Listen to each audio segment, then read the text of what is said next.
blockchain. Le saviez-vous?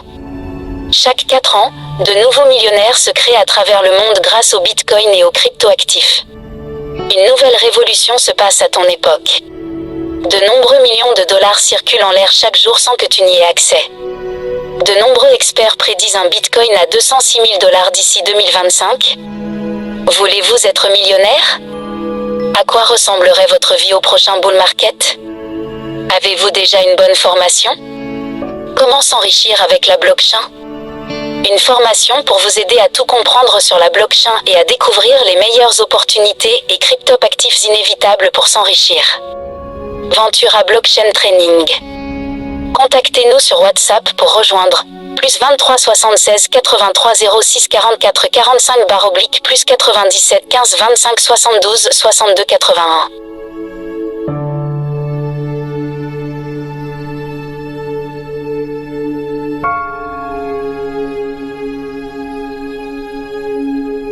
$0,83 à cette monnaie-là. Et qu'est-ce qui donne la valeur à cette monnaie? Lorsque les gens amènent des CFA, de l'euro pour acheter la monnaie, ça prend de la valeur parce que dans la règle de cette monnaie, il y a des choses qui ont été enregistrées pour dire il n'y aura pas plus de monnaie toute la vie. Donc comme on s'élève avec le CFA, on peut créer à tout moment la BCA ou bien, je ne sais pas, s'élève. Il y a des institutions qui sont mises en place. Voilà, qui sont mises en place pour créer à tout moment. Oui. Au niveau de la crypto-monnaie, ça ne se passe pas comme ça. On définit les nombres, la quantité de crypto-monnaies qu'il faut créer et c'est ça qui va exister toute la vie. Donc c'est ça finit. Ça ne peut pas finir. D'accord. Donc c'est pourquoi ils ont attribué une valeur à ça en bourse qui est pour comparer ça à l'euro et le CFA, les dollars, toutes les monnaies traditionnelles qui existent. Donc ça permet à la monnaie de prendre de la valeur lorsque les gens amènent les autres monnaies traditionnelles qu'on crée à tout moment pour acheter l'autre monnaie qui est limitée à un nombre donné. Ça va monter, ça va monter.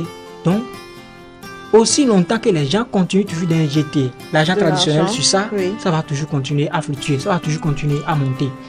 Et ce simple fait permet à quelqu'un qui investit de gagner de l'argent. D'accord. Et ça se fait, disons, en combien de temps? Non, il n'y a pas une durée. Il n'y a pas une durée parce que quand le Bitcoin a été créé en 2009, c'était à 0,083. Mais déjà en 2010, 2011, 2012, on a vu le Bitcoin à $1000. Parce que les gens s'intéressaient à ça, ils amenaient de l'argent traditionnel pour l'acheter. Donc ça n'a pas une durée. Et lorsque moi je gagne de l'argent, je peux retirer et développer mes projets d'abord. Et c'est fini. Mais est-ce que finalement cette situation nous avantage réellement sous nos cieux? D'abord, il faut dire que les crypto-monnaies sont d'une sécurité extrême. C'est les monnaies les plus sécurisées au monde depuis l'existence de la finance. Et c'est l'information que les gens n'ont pas. C'est pourquoi ils craignent la monnaie numérique, la monnaie cryptée. Ça nous arrange parce qu'au jour d'aujourd'hui, lorsque nous prenons le portable Android, si le Bénin devient une application, ça va permettre au Bénin d'être intéressé par le monde entier, de 7 milliards de personnes. Parce que le téléphone Android s'utilise avec l'internet à travers le monde. Donc lorsque le Bénin va devenir une application, c'est simple. C'est qu'il y aura plusieurs personnes qui vont installer le Bénin sur les téléphones Android. C'est comme ça sur les crypto-monnaies. Lorsque nous avons une monnaie, plusieurs personnes vont s'intéresser, s'infiltrer dans notre économie. Ça nous arrange. Ça nous permet développer. Voilà, ça développe l'économie physique. Aujourd'hui, on rencontre beaucoup de différentes sortes de crypto-monnaies. Oui. Et si j'investis et que ça ne me rapporte rien du tout, en réalité, ça ne prend pas de la valeur, c'est que comment je fais? Je m'en prends à moi-même. Comme je l'ai dit tout à l'heure, c'est parce que les gens n'ont pas l'information. Moi, par exemple, je suis un crypto-trader. Je trade les monnaies traditionnelles en bourse. Depuis 2018, j'ai commencé à faire ça. Et j'ai appris à maîtriser les courbes, ce qui se passe en bourse. Comment ça se passe? Je sais faire ça. Donc lorsque je sais faire ça, je sais à quel moment le marché est fatigué. C'est tout comme si j'ai acheté du gari. Il y a des moments où on peut stocker le gari et il y a des moments où on peut vendre ça cher. Mais si je stocke le gari et le moment arrive et je peux vendre ça cher, je vends mon truc et je sors du marché. C'est la même chose avec les crypto-monnaies. lorsque j'achète la monnaie, si ça monte, je vends et c'est fini. Donc c'est comme ça beaucoup de personnes le font au même moment. Et celui qui apprend ça, celui qui a appris ça, il gagne facilement sur le marché. D'accord. Alors, Angela Péja, à suivre Emile Aidé sur toutes ces explications. Je ne sais pas si vous avez été déjà approché par ces jeunes-là qui vous vendent ce rêve par les Franchement, j'ai été approchée plus d'une fois. Mais moi, j'ai toujours eu peur de ça. C'est vrai que j'ai voulu faire de l'économie à un moment donné, mais là, c'est quelque chose d'assez nouveau et connaissant les réseaux sociaux, le numérique, moi j'ai tellement peur de ça. Surtout, il y a des, je ne sais pas si c'est ce qu'on appelle crowd ou quoi là. Enfin, il y a des choses comme ça, des jeux même sur le numérique et on vous dit que vous allez gagner énormément. Ils viennent de nous dire que c'est sécurisé, mais c'est pas l'impression que moi j'ai de ce genre de monnaie-là. Et tel qu'il vient d'expliquer, c'est tellement facile. Et si c'était vraiment ça, bon, tout le monde allait devenir riche. Bon, je pense qu'il y a quand même des réserves à avoir. Et ces derniers jours, ou peut-être mois, ou même ces dernières années, ça s'est tellement développé dans notre pays. À un moment, moi, je comparais ça même à ICC, pardon, ICC Service. Oui. Et j'en avais vraiment peur juste à présent. Mais avec ces explications, je me dis que c'est possible. Bon. Justement, ICC Service, c'est une question que j'allais demander. Est-ce qu'on ne court pas vers un scandale du genre en réalité? Parce que au Togo, à côté, il y a déjà un scandale qui a émergé à cause d'une structure de la place. On va voir l'élément tout à l'heure. Mais est-ce que ce n'est pas risqué à ce point? Bon, et ça c'est encore un autre niveau, oui. Parce que si l'objectif des crypto-monnaies c'est permettre aux gens d'envoyer de l'argent vers n'importe qui à travers le monde, et aujourd'hui on voit qu'il y a une opportunité, et l'opportunité c'est fluctuer sur la monnaie. Parce que la monnaie est volatile, ça monte, ça descend, ça monte, ça descend. Cette opportunité amène des gens qui maîtrisent un peu comme moi par exemple à mobiliser de l'argent des autres. Moi, j'ai fait du trading depuis 2018. Mais je n'ai jamais demandé de l'argent à quelqu'un pour dire viens, je prends ton argent pour trader et te donner un retour sur investissement. Très bien. Un instant, je vais nous demander de suivre cet élément réalisé par nos confrères de France 24 qui étaient sur le terrain. On revient juste après. Scandale financier inédit cette fois au Togo. Pendant 2 ans, de fausses sociétés boursières ont fait miroiter à leurs clients des retours sur investissement mirobolants dans les crypto-monnaies. Il s'agissait en réalité d'une supercherie. Plusieurs milliards de CFA ont été dérobés, comme nous le racontent Emmanuel Sodji et Raphaël Ntalé. C'est la 4e fois en quelques semaines que ce collectif se mobilise pour exiger un remboursement. Ces gens, comme des milliers d'autres, ont perdu toutes leurs économies en investissant dans de présumées sociétés boursières et dans les crypto-monnaies. Pour les appâter, elle leur promettait de les rendre millionnaires en un temps record. Sur le contrat, il a dit que la société allait placer l'argent sur des marchés financiers. La société nous promet au bout de quelques jours une rémunération de 50% ou de 100%. Selon nos informations, le préjudice subi par l'ensemble de clients pour cette seule société s'évaluerait à près de 7 milliards de francs CFA, un peu plus de 10 millions d'euros. Le jeune Alvin, lui, a perdu tout son capital, près de 10 000 euros. Son projet de migrer au Canada est parti en fumée. C'est mort déjà parce que là, quand toi, un homme adulte, tu n'as pas un seul sou dans ta poche, comment est-ce que tu peux vivre? Il y avait l'argent de la famille, il y avait l'argent des amis, il y avait l'argent des proches qui m'ont fait confiance. En près de 2 ans, ce sont plus d'une quinzaine de sociétés locales et régionales qui ont escroqué les Togolais avec le système pyramidal Ponzi. L'arnaque consiste à verser l'argent des nouveaux venus aux anciens adhérents. Mais tout s'écroule quand des clients commencent à vouloir retirer leur placement. Ange Ketor a donné l'alerte dès 2019 sur ce vaste siphonnage de l'épargne publique. Ça doit dépasser les 22-25 milliards d'épargne spoliée. C'est-à-dire que c'est l'épargne qui est sortie des guichets des institutions formelles, banques et institutions de microfinance, et qui ont servi à je ne sais quoi. Toutes les classes sociales sont éclaboussées par cette escroquerie à la Madone. Le fait on a connu des autorités sénégalaises, des autorités politiques, administratives et même militaires qui ont investi, qui ont fait des placements dans la société. Les gens ont vu ça et ils se sont dit, apparemment, on peut avoir confiance à ces gens-là, donc ils ont placé leur argent. Sous pression, le ministère togolais de l'économie et des finances a fait fermer une quinzaine de structures de placement illégal de capitaux. Plusieurs dirigeants viennent d'être également arrêtés. Mais officiellement, on ne connaît pas encore ni l'ampleur des dégâts financiers et humains, ni les responsables politiques impliqués. Voilà donc l'élément réalisé. Est-ce que qu'est-ce que vous pensez de ce qui s'est passé? Bon, vous savez, comme je l'ai dit tout à l'heure, la malcompréhension des choses amène les hommes à faire ce qui n'est pas normal, à faire ce qui n'est pas dans la chose. Les crypto-monnaies ne sont pas quelque chose où on doit mobiliser l'argent de l'autre pour aller en bourse. La bourse existe, on sait.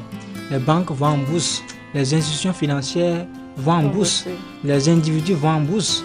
Mais ce n'est pas quelque chose où il faut prendre l'argent de quelqu'un pour lui promettre quelque chose. Tout le monde doit apprendre sur la bourse s'il veut gagner de l'argent avec la bourse. Parce que c'est du business. Lorsque nous voulons prendre l'opportunité de fluctuation de la bourse pour gagner de l'argent, nous devons chercher à maîtriser le domaine. C'est ce que moi je dis toujours aux gens. Ils prennent notre argent et eux ils vont en bourse avec, en espérant gagner, mais après finalement ils ne gagnent pas. Ils ne gagnent pas. Parce que comme je l'ai dit tout à l'heure, quand on commence à retirer, ça s'écroule. Je donne un exemple simple. J'achète du gari à peut-être le kilo à 100 francs. Et j'ai dit que quand ça va arriver à 150, je vais vendre. Si le moment arrive et que le gari refuse d'aller à 150, et toute l'année, c'est resté peut-être à 75 francs. Comment je vais faire? Je suis obligé de vendre ça à 75 francs. N'est-ce pas? Ça veut dire que j'ai perdu. C'est comme ça aussi avec les crypto-monnaies lorsqu'on veut utiliser l'opportunité de fluctuation. Parce qu'il y a au moins 5 opportunités dans les crypto-monnaies. Voilà. Mais donc, ces gens-là, ils devraient pouvoir nous expliquer ce qu'ils font. En fait, c'est ça. Quand on investit, on doit vouloir comprendre comment ça se passe, comment ça se fait pour pouvoir se rassurer de son argent. Mais le pire avec ces gens-là, c'est qu'ils te disent que quand tu amènes d'autres personnes dedans, tu gagnes encore plus. Plus tu as des filleuls ou bien voilà. entre griffes, oui. Voilà, des filleuls. Tu gagnes davantage. Alors, est-ce que la profession au Bénin, elle n'est pas interdite, mais elle n'est pas régulée également? Bon, aujourd'hui, d'abord, tout ce qui est régulé est lié au monde physique. Et nous devons comprendre que les crypto-monnaies ne sont pas ce qui est physique. Les crypto-monnaies, c'est ce qui est virtuel. Donc, le monde physique est différent du monde virtuel. C'est deux mondes différents. Donc, si nous prenons une application, je prends WhatsApp. Lorsque vous téléchargez l'application WhatsApp, il y a les termes et conditions. Avant d'installer l'application, on vous demande d'accepter les termes et conditions. Ça veut dire que l'application est légale. C'est comme ça aussi les crypto-monnaies. Tout ce qui est basé sur l'Internet s'utilise dans le monde virtuel, sur le monde et dans le monde de l'Internet. Tout ce qui est basé sur l'Internet est légal et a ces termes et conditions que lorsque un individu vient pour l'utiliser, il accepte avant de commencer à l'utiliser. Mais avoir ce genre de scandale, il est quand même important de s'y intéresser. Voilà, la manière dont l'Internet a intervenu dans les temps et que le gouvernement était obligé d'accepter ça. Les stratégies qu'ils ont utilisées pour permettre à l'Internet d'être utilisé dans leur pays, ils doivent également utiliser ces stratégies pour légaliser la crypto-monnaie, pour les réglementer. Parce que si aujourd'hui on réglemente les crypto-monnaies, ça va dans notre avantage. Moi aujourd'hui, je suis prêt, je suis disponible à former n'importe quel gouvernement sur ce qu'on appelle les crypto-monnaies. Parce que moi j'ai appris dans le domaine, je maîtrise de A à Z le système, d'où ça sort. Comment ça se passe?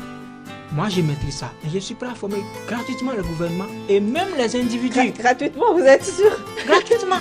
Et pour preuve, moi, j'ai mis en place un forum qu'on appelle un forum sur Telegram. Oui. Qui est New World. Pour pouvoir aider les gens. Pour former gratuitement les gens.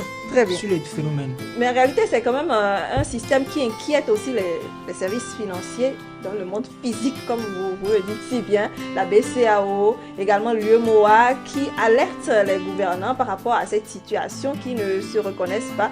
Donc, pour qu'on n'aille pas à des scandales financiers. Moi, je pense qu'il est nécessaire de réglementer ça parce que ce qui se passe sur le numérique, en tout cas électroniquement, c'est dangereux. Donc, il vaut mieux que chaque pays, c'est de la même manière que dans certains pays, on refuse certaines applications. Oui. La situation n'inquiète pas encore les autorités. Peut-être, certainement, mais bon, moi je suis persuadée qu'on regarde ça de près. Bon, c'est ce qu'on ne connaît pas qu'on craint. Ça là, nous devons noter ça. Est-ce qu'on n'a pas raison de craindre ici? C'est parce qu'on ne connaît pas la chose. Mais si tu connais quelque chose, tu ne peux plus craindre. Moi, je connais la crypto-monnaie, je connais la bourse, mais ça ne me craint plus. Je sais comment ça fonctionne, qu'est-ce qui se passe là-bas, je connais ça. Il y a des pays également qui adoptent leurs crypto-monnaies, j'allais dire. Il y a le Ghana avec l'ICD, je pense, et bien sûr le Nigeria également avec l'INAIRA très très bientôt. Est-ce que c'est une solution également? Bon, c'est aussi une solution parce que si un gouvernement peut arriver à tenir jusqu'à prendre, à créer une monnaie, à créer sa banque en ligne qui est blockchain de la monnaie, il a une grande solution pour son pays. Lorsqu'un pays va s'entourer autour d'une monnaie, le pays va vivre mieux parce que les crypto-monnaies sont les plus avancées dans la finance. Et moi, je pense que c'est pour contourner un certain nombre de choses dans le monde physique. Quand il expliquait tout à l'heure, c'est vrai que si moi je dois envoyer de l'argent par exemple à mes enfants, il faut que je justifie la somme que je dois envoyer. Donc c'est effectivement difficile. Donc pour contourner ça, il aurait fallu effectivement utiliser ça, mais bon, avec ses risques. On n'aime pas prendre ces risques, surtout quand on a souffert pour pouvoir avoir ces petits sous. Non, en réalité, pour finir... Non, les financiers, ils aiment bien qu'on prenne des risques comme ça. Oui, parce que quand on ne prend pas des risques, on ne peut pas s'attendre à un retour. Hein. Il y a Warren Buffett qui disait les risques proviennent de ne pas savoir ce qu'ils ont fait. Lorsque tu fais quelque chose que tu ne sais pas, tu es obligé de tomber dedans. Donc il y a des pièges.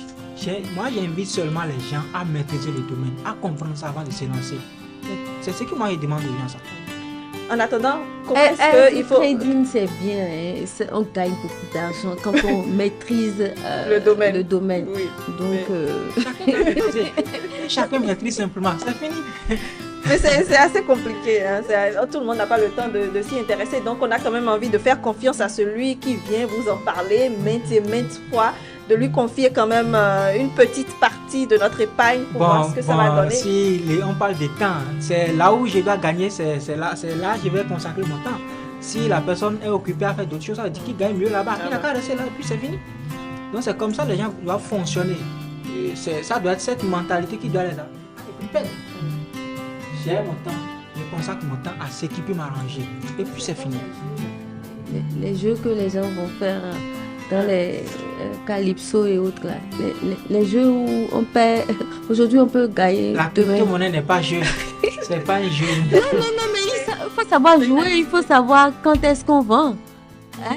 Et surtout, sur quoi miser? Sur quoi miser? Bon, attendre là, ça veut dire que nous sommes en train de nous baser sur une seule opportunité du domaine. Parce que, est-ce que vous savez qu'avec la blockchain aujourd'hui, on peut délivrer les passeports? Avec la blockchain, on peut délivrer des diplômes. Et très sécurisés, non falsifiables et à vie. Ça dit le diplôme est là. Donc, ça résout beaucoup de problèmes. Avis donc au gouvernement qui peut-être vous suit, vous êtes prêt à former tout. Non, moi toutes les autorités. Moi je le dis toujours, moi je suis prêt à former toutes les autorités de façon gratuite, à les amener à comprendre le domaine, à maîtriser le domaine, à adopter le domaine, parce que c'est un système qui évolue. La naissance dans le monde physique, c'est qu'une mère tombe enceinte et fait naître un bébé. Mais la naissance dans le monde virtuel, c'est que j'achète mon téléphone Android et je suis né dans le monde virtuel. Donc, si moi je peux arriver à acheter un téléphone Android, installer une application, tu sais comment ça utiliser la crypto-monnaie, ça veut dire qu'aucun gouvernement n'a le droit sur moi parce qu'il ne m'a pas acheté le téléphone. Vous voyez? Donc, les gouvernements doivent chercher à comprendre le système uniquement et à savoir comment ils doivent s'adosser à ça, comment ils doivent adopter ça, comme ils ont adopté les mobile money. Les mobile money, par exemple, c'est une monnaie virtuelle, c'est une monnaie qui n'est pas physique, qu'on touche. Oui, mais là, en fait, Oui, on peut encore se rapprocher d'une structure pour avoir gain de cause quand on n'est pas satisfait. Hein, parce que dans le virtuel, on ne sait pas du tout. Il y a aussi des fuites par là. Oui, il y a encore des fuites. Je me rappelle, il y a eu une étude, je ne sais pas si c'est l'année dernière, où il y avait beaucoup de clients qui se plaignaient aussi. Même les banques font faillite. Oui, même les banques, non, ils font faillite. Maintenant, la crypto-monnaie, c'est une monnaie basée sur l'Internet. On ne doit pas comparer ça à une activité physique. Très bien. Comment gérer rapidement pour finir avec le sujet, cette flopée donc de structures en place actuellement pour éviter le pire? Bon, je vais demander simplement, ils l'ont pris comme du business. Ils doivent savoir gérer les risques. Ils doivent savoir légaliser les choses. Moi, je ne suis pas dans ce dynamisme. Moi, je suis dans le dynamisme de permettre à chacun de maîtriser les domaines et de voir si ça l'arrange. Il met son argent dedans lui-même. C'est dans ce dynamisme-là que moi je suis. Donc ceux qui le font, du courage à eux. C'est vrai, ça donne, mais ça peut aussi ne pas donner. Et ils n'expliquent pas ça aux gens qui investissent dans les structures. Donc je les invite à savoir faire mieux les choses pour ne plus tomber dans ce genre de choses, dans ce genre de pièges. Merci beaucoup, Émile Edé, d'être passé nous expliquer un peu tout ce qui a rapport avec les crypto-monnaies. Une opportunité ou arnaque? C'est une opportunité. De toute façon, c'est une opportunité peut-être utilisée par d'autres pour arnaquer. Est-ce qu'on peut... Même dans le monde physique, ne sait pas utilisé pour arnaquer. Merci à vous. Je vous souhaite une excellente soirée. Je vais vous libérer juste après le jingle.